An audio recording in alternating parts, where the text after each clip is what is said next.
So, ayan guys, no? Iiwain natin. Malaki ang portion na to. Hugasan muna natin. Ito pala guys, hindi lahat lagyan natin ng gata, no? Ang iba nito, iihawin natin para. Ito yung sa iihaw. Lagyan lang natin ng asin, no? Kasi iihawin naman siya.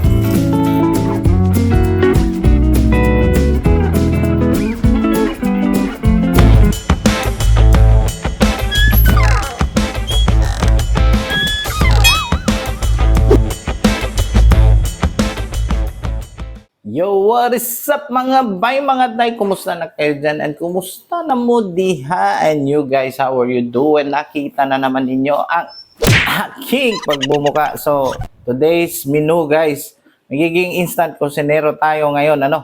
So, ngayong umaga, kasi pumunta kami doon sa may tabi ng dagat lang doon. Dito lang malapit sa amin, no? Nakakita kami ng pagi. Yung pagi sa English ay stingray, no? So, first time ko talaga magluto ng stingray. Kasi nakita ko lang to. Nakita ko lang tong pagi.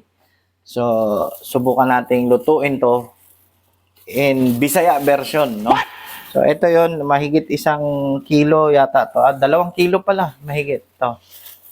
Yan. So, ito yung pagi.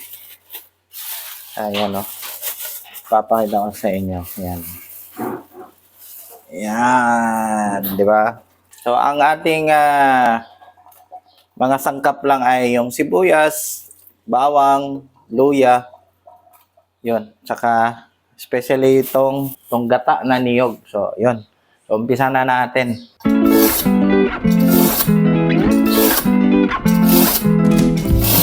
So, ayan guys, no?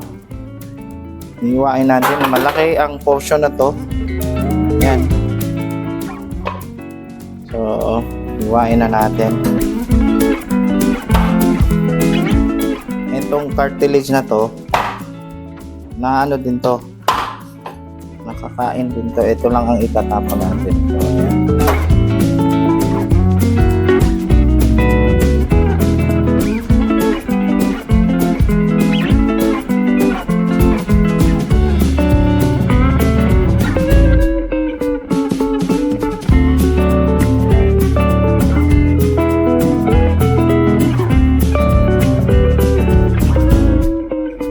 So, ito na yung lahat nating nahiwa, no?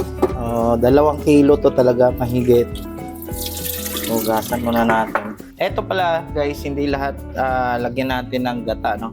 Ang iba nito, iihawin natin para siyempre mas matikman din natin kung ano yung lasa ng inihaw na pagi. So, ito guys, ito yung sa iihaw. Lagyan lang natin ng asin, no? Kasi iihawin naman siya.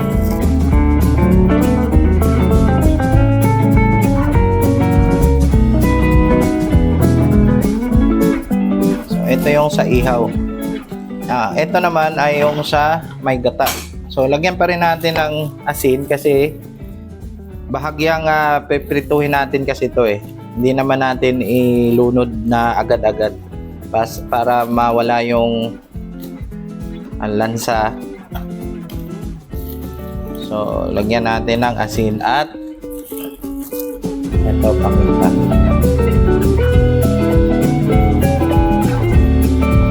So, lagyan din natin ng parsley leaves para mas manuot yung lasa. So, good to go na tayo. Prituhin natin tong isa ng konti at ito ay ihawin. So, yun na. Prituhin natin ng bahagya. Para masarap din siya. Huwag na nating crispyhin, basta maprito lang siya ng konti. Yan na yan.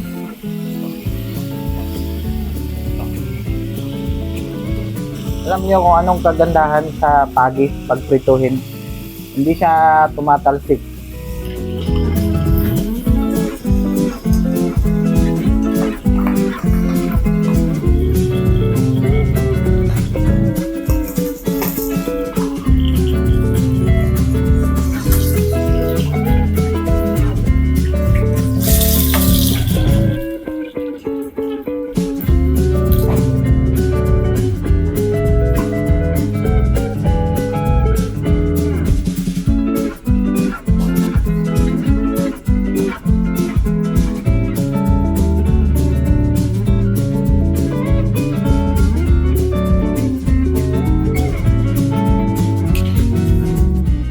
So, eto guys, eto yung niyog, no?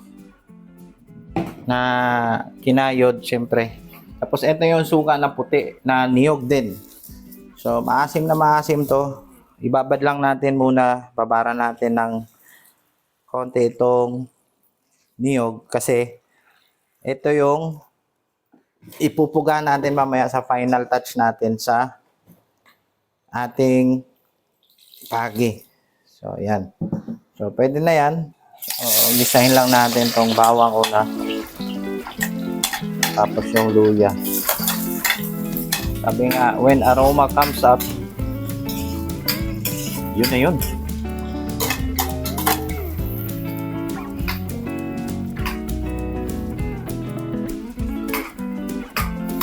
Tapos, ilunod na natin tong pagi.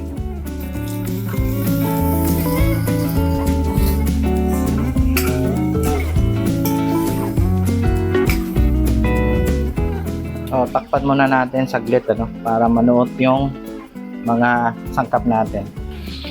So, ayan, timplahan na natin. Timplahan natin ng asin. Timplahan natin ng magic sarap.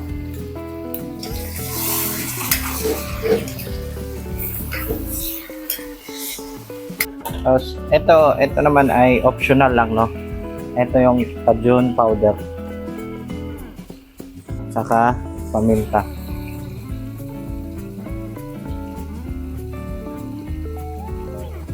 Yan.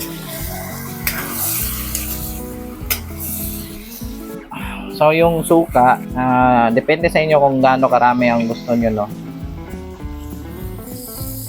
Ito, suka ng niyog din to, no? Puti. Yan. So, paigahin muna natin to hanggat sa maiga tong suka. Tapos, ilagay natin yung gata ng niyog, ang last. So, yung ano natin, yung sabaw ay konti na lang, no? So, ilunod na natin yung gata. Yan, no? Wala yung sabaw na suka. So, ito na yung gata.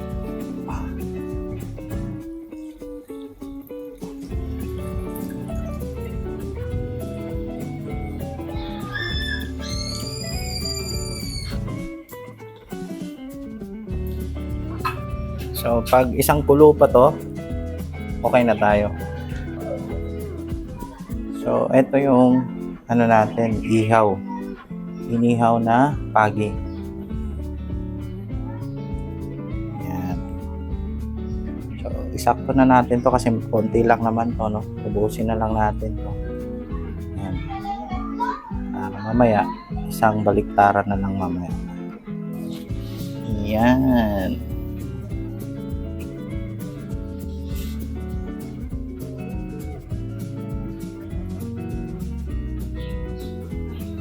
So, ito na po yung finished product natin, guys, no? Ito yung inihaw na pagi. Yan, lutong-luto po yan. At yung kinataang pagi. Tsaka first time din po akong nakatikim ng ganitong klaseng exotic fish, no?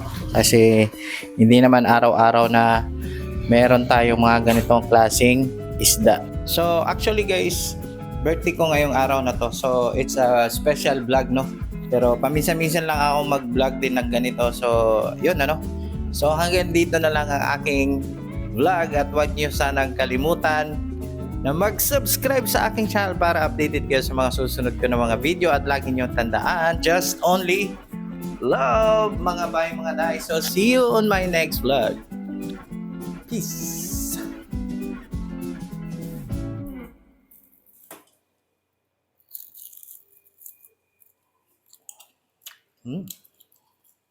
Sarap.